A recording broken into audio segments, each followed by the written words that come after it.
महाराज जी, मुझे बुढ़ापे की बहुत चिंता रहती है कि पता नहीं कितने कष्ट भोगने पड़ेंगे। इस वजह से प्रभु भक्ति में भी कम ही मन लग रहा है महाराज जी। अरे तो राधा राधा जपो। बुढ़ापा जैसे जवानी, जैसे बुढ़ापा, ऐसे मृत्यु आने वाली है।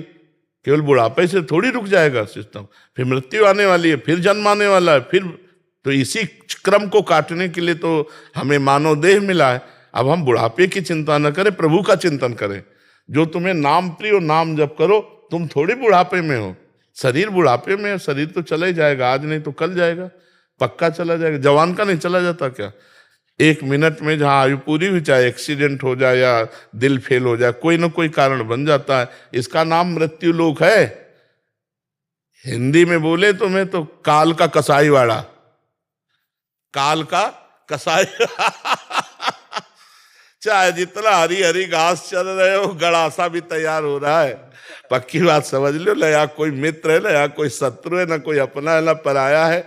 एक ही जगन नाटक वैभव परमात्मा नाटक कर रहा है। उसी को जान लो, उसी को स्वरूप में हो जाओ तो बस मुक्त है। नहीं तो एक भय, बुढ़ापे के बाद मृत्यु का भय, और मृत्यु के बाद फिर पुनरपि जननम पुनरपि मरणम पुनरपि जननी जठरे से। इसी चक्र को रोकने के लिए साधन धाम मोक्ष कर द्वारा पाई न जे परलोक सम्हारा, सो परत्र दुख पावई सिर धुनि धुनि पछताए, काले कर्म ईश्वर मिथ्या दोष लगाए। कोई भय का विषय नहीं होता अगर भगवान से चित्त जुड़ जाए। केवल बातें बनाने थोड़ी होती, मैं स्थूल नहीं, मैं सूक्ष्म नहीं, मैं कारण नहीं, मैं ब्रह्म। केवल बातें वाला थोड़ी, उसका अनुभव किया जाता है। अब जैसे पूरे संसार में समय काट दिया, अब डर लग रहा है। एक सज्जन आए थे, यहां बैठे थे, उन्होंने कहा था हर वस्तु हमारे पास है, हर वस्तु। कोई बड़े अधिकारी थे, पदाधिकारी सब, पर मुझे एक डर लग रहा है कि सब छूटेगा, मैं मरूंगा। इसका क्या उपाय है? तो हम कहा अभी चांस है, राम राम कृष्ण कृष्ण हरि हरि राधा राधा भज लो, प्रभु का सुमिरन कर लो। अपने पुत्र के बहाने नारायण बुलाया तो भगवान के पार्षद आ गए और निर्भय पद प्रदान किया। और तुम जानकर नारायण बोलोगे, हरि बोलोगे, कृष्ण बोलोगे, शिव बोलोगे, तुम्हारा कल्याण नहीं हो जाएगा। हम कहा भगवान से बिना जुड़े परम लाभ नहीं मिल सकता। तो इसलिए हमारी प्रार्थना है कि बुढ़ापे का चिंतन मत करो, ये तो जाएगा, नाशवान शरीर है। भगवान का नाम जप कर लो। यह कलिकाल मलायतन मन कर देख विचार, श्री रघुनाथ नाम बिना ही नान आधार। भगवान के नाम के बिना मंगल होने वाला नहीं। खूब नाम जप करो। हाँ, उनके अनंत नाम है, जो नाम तुम्हें प्रिय हो या गुरुदेव ने दिया हो, वो खूब नाम जप करो। समझ रहे हो भैया?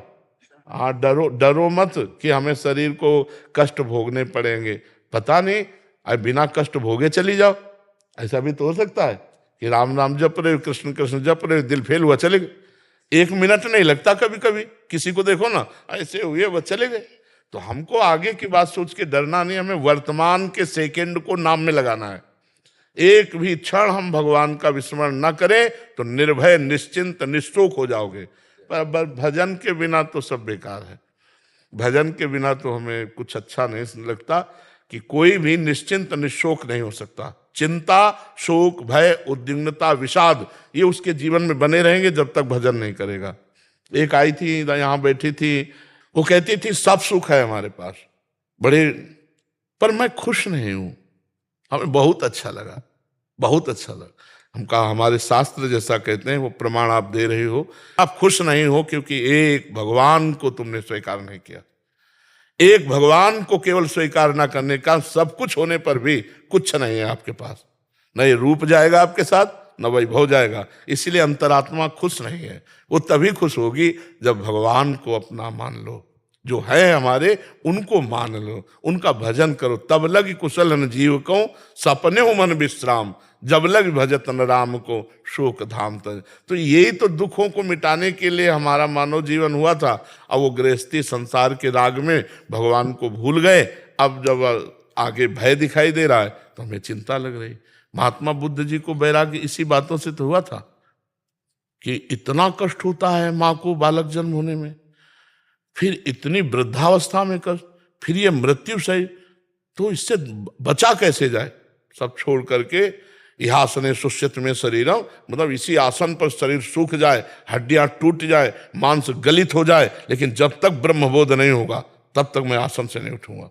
उसे बोध वृक्ष कहते हैं, जहाँ महात्मा बुद्ध ने हट करके और भगवान का अनुभव किया, ब्रह्म का। यद्यपि वो ब्रह्म स्वरूप ही है, हमारे शास्त्रों में तो भगवान का अवतार कहा गया है, महात्मा बुद्ध जी को अवतार कहा गया, इसके बाद ही कल की अवतार की चर्चा आती है। तो इसलिए खूब नाम जप करो, भगवत चिंतन करो, ये मत डरो कि मरना है, शरीर छूटना है, बुढ़ापा है, कष्ट है। ये स्वप्न है, जो सपने सिर काटे कोई, बिन जागे दुख दूर न होई। भजन करके जग जाओ विवेक के द्वारा, ज्ञान के द्वारा, कुछ नहीं है। जैसे पुरानी पोशाक उतारने में कोई तकलीफ नहीं होती जिसके पास नई पोशाक की व्यवस्था होती है। तो यदि हम भगवान की प्राप्ति की योग्यता प्राप्त कर लिए तो फिर इस शरीर से कोई संबंध नहीं रह जाता। जैसे सांप को अपनी पुरानी केचुल पर कोई प्रियता नहीं होती, ऐसे भगवत प्राप्त महात्मा, चाहे स्त्री हो चाहे पुरुष, उसको शरीर प्रियता नहीं होती। शरीर के दुख सुख आते हैं, अब जैसे पिटाई हो या कष्ट हो, ऐसे होगा, पर उसको इस बात की व्यथा नहीं होगी। इसका भोग है, भोग रहा है, हमें डरना नहीं। भगवान का अगर आश्रय लियो तो कोई न कोई रूप रख के, अगर कोई बुढ़ापे में तुम्हारे पास नहीं तो भगवान आ जाएंगे। माधवदास बाबा जगन्नाथपुरी में वो संग्रहणी रोग हुआ, बार बार शौच, तो मूर्छित हो गए। बहुत सी शौच होने पर फिर शरीर की सामर्थ्य नहीं रहती, तो आंख खोल के देखा तो सुगंध, मल में तो दुर्गंध आनी चाहिए, और देखा कि एक नौ किशोर पीतांबर बांधे हुए समुद्र से लंगोटी धोकर के ऐसे फैला रहे। तो पीठ दिखाई दी, तो उनका लाला कौन हो आप? तो जो मुड़े तो देखा, अरे प्रभु। तो कहा प्रभु आप, और वो भी मल भरी लंगोटी धो रहे। तो उनका बाबा तुम्हारा और कोई है क्या? बोले प्रभु आपके सिवा। तो बोले जिनका कोई नहीं होता उनकी हम ही स्वयं सेवा। भगवान के अनंत पार्षद हैं, लेकिन स्वयं भगवान अपने भक्तों की सेवा की। विचार करो, जहां अर्जुन की पादुकाएं हैं वहां भगवान बैठे।